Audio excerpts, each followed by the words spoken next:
Hi everyone, before I start, apologies for my messy, I'm in the study today, it's very messy, apologies. I'd also like to say thank you for those of you that watched episode 3 and commented, our seed special. I hope that it didn't create any nightmares after Jazz's dream sequence. Also I had a few answers to my flower questions.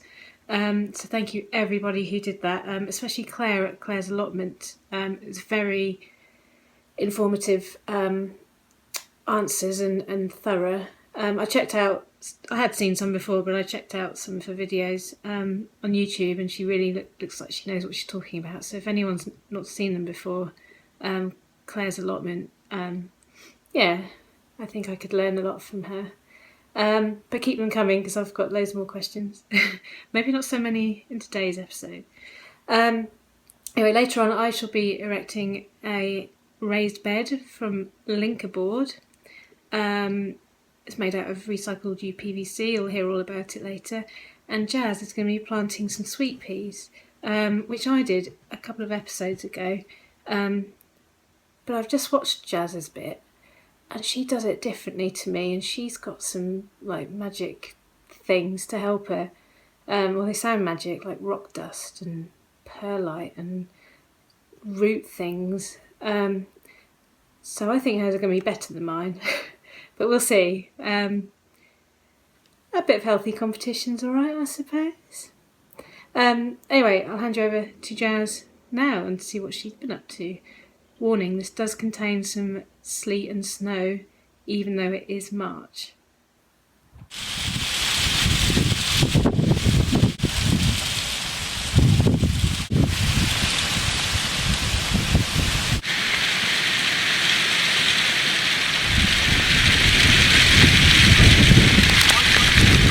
So today I've got a few things in the post, which is always exciting.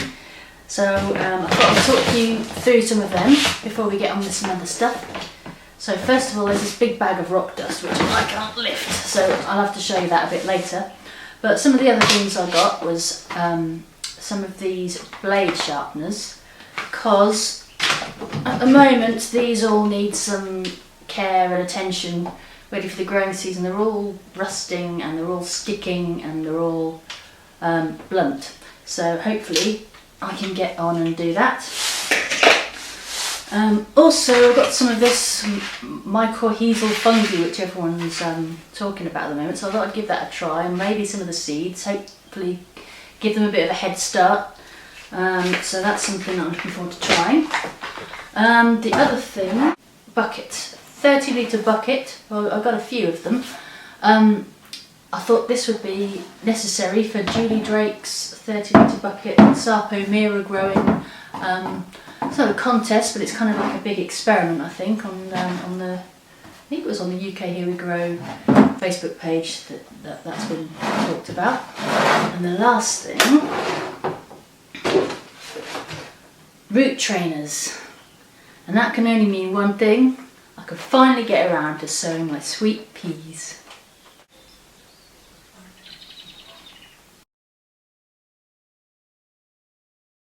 I'm going to start by sieving my compost because there seems to be a few lumps and things in it.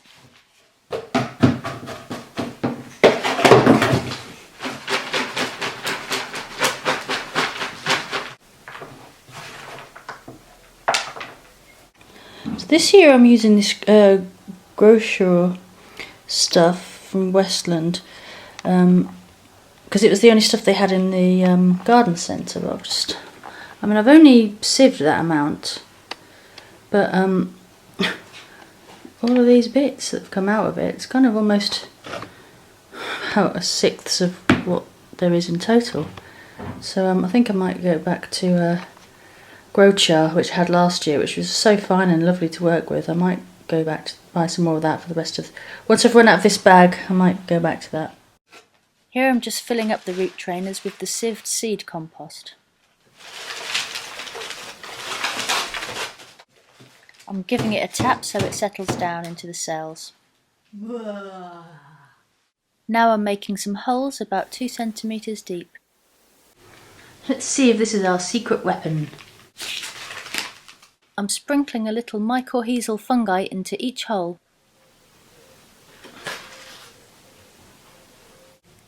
Then on top of that I'm adding a thin layer of the seed compost. These are my sweet pea seeds that I've been soaking for 3 hours. I'm putting 1 sweet pea seed in each hole. I'm going to cover some of the sweet peas with vermiculite. Vermiculite is used for insulation or as a moisture retentive medium for growing plants.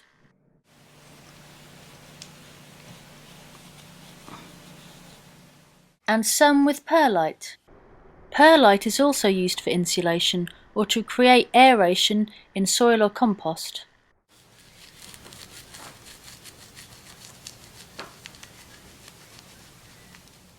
So these ones are vermiculite, these ones are perlite, and the next 2 I just left with soil.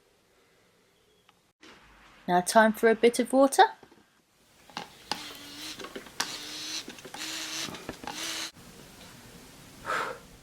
Label them, cover with a propagator lid, and sit them somewhere where they can get some light.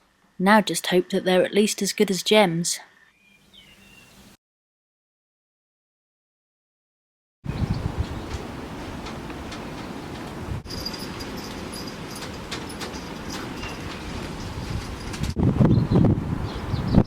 Is this the start of a cauliflower?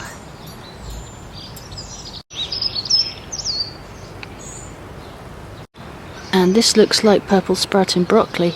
I haven't got a clue.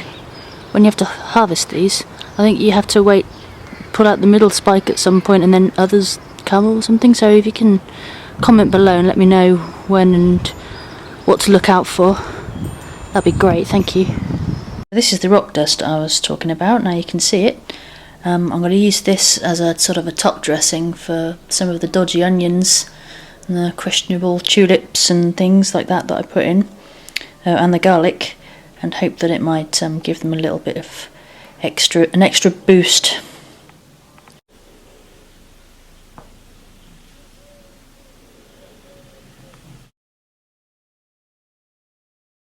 So I'm going to start with the jalapeno chilies. So for these trays, I'm just using old microwave dinner trays. I've started to put some holes in them, just really gently with a knife, without putting any pressure on, just letting it go through. If you put too much pressure on them, your knife goes through and you end up just splitting your carton. I've been eating microwave meals recently because we haven't got an oven at the moment, and at one point we didn't have any heating either, so we were freezing cold, so we had to have some kind of hot meals. So that was the only way, to borrow a microwave, and but we'll have an oven by next week, so that's great. So I'm just going to continue making these holes, then I'm going to fill it up with compost. So here's my finished tray with the holes in. I'll just fill her up with some seed compost. Okay, now I'll get some seeds in. Probably the things that I look most forward to sowing are the chillies, and possibly the tomatoes.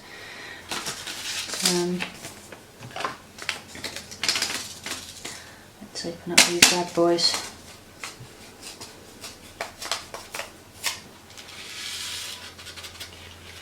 This is what they look like. Bit like tomato seeds, really. So I'm going to start by making some little holes, kind of about double the size of the seeds themselves.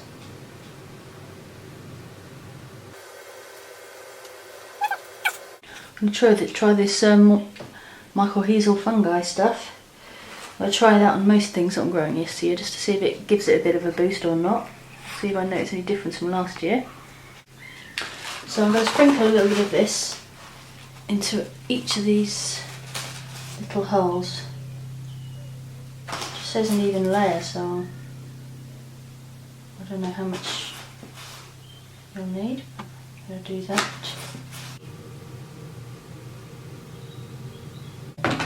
and push them down a bit more, because then we've got to put compost on top of this. So now I'll put a little bit more compost on each one.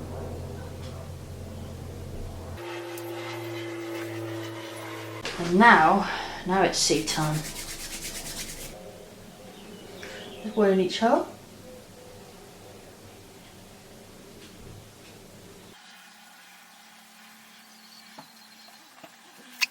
Then I'm just going to cover them up.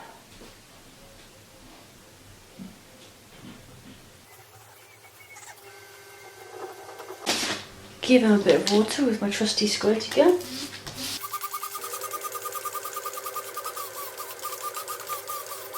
Now I'm going to do a row of these sweet peppers called lipstick. I'll do a row there, water them, label them both, put them in the heated propagator, and I'll do them in the same way as I did the chillies.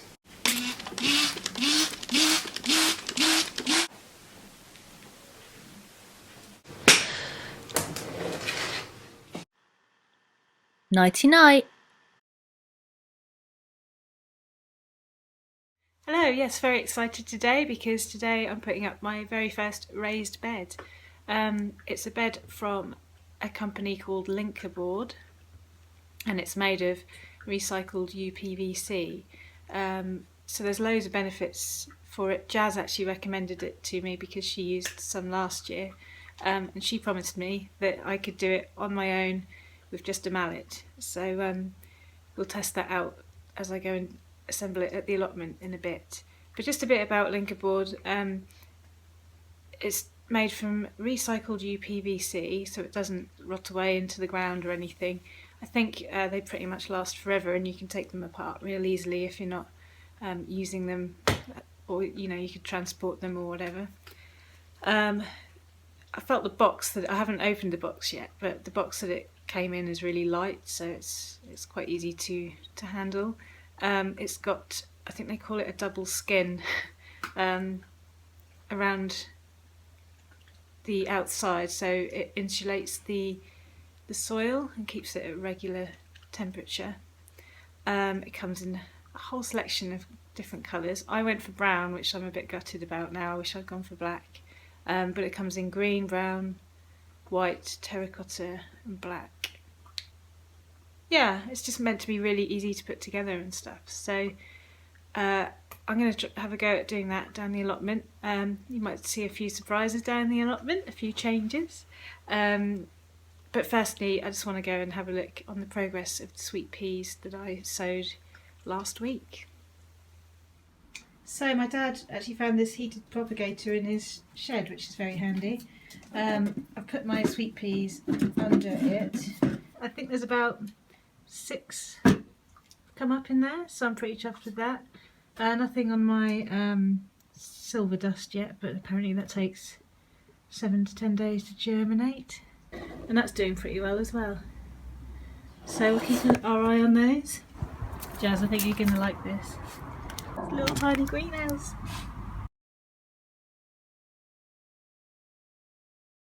Hello, so here I am at the allotment. There's a few changes since. Got the path down, the bark chip. I've already made. Oi. I've already made a start on my raised bed. It really was really easy, but I've left the last bit to show you. So it came with these little bits that you just plug into there. You do need a mallet, and I just assembled it. I mean, it really was easy. So I'll show you. I'll put the last bit on, and then I'll fill it up. Yeah. There might be some swearing involved. So it might not be easy because it's the last bit.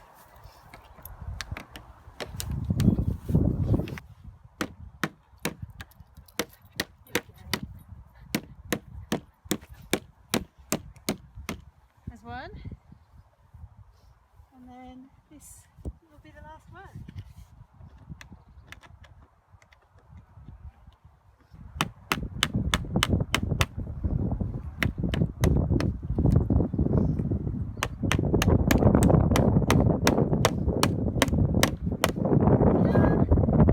Done it on my own.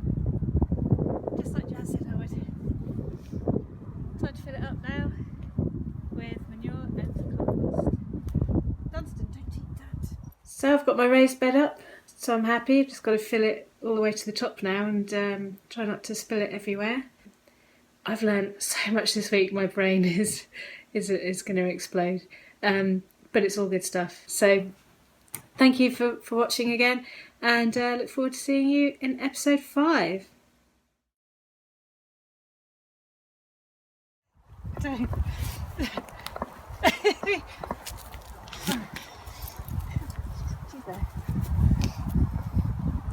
You're going to run something over.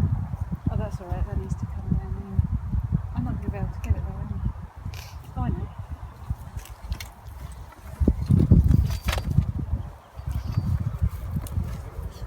My new wheelbarrow. How much manure do you think will go in there? What do you think? All of it? Some of it? All of it, yeah. I need more than that.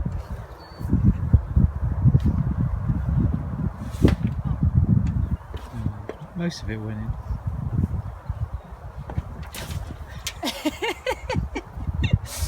That's okay. I need some on there anyway.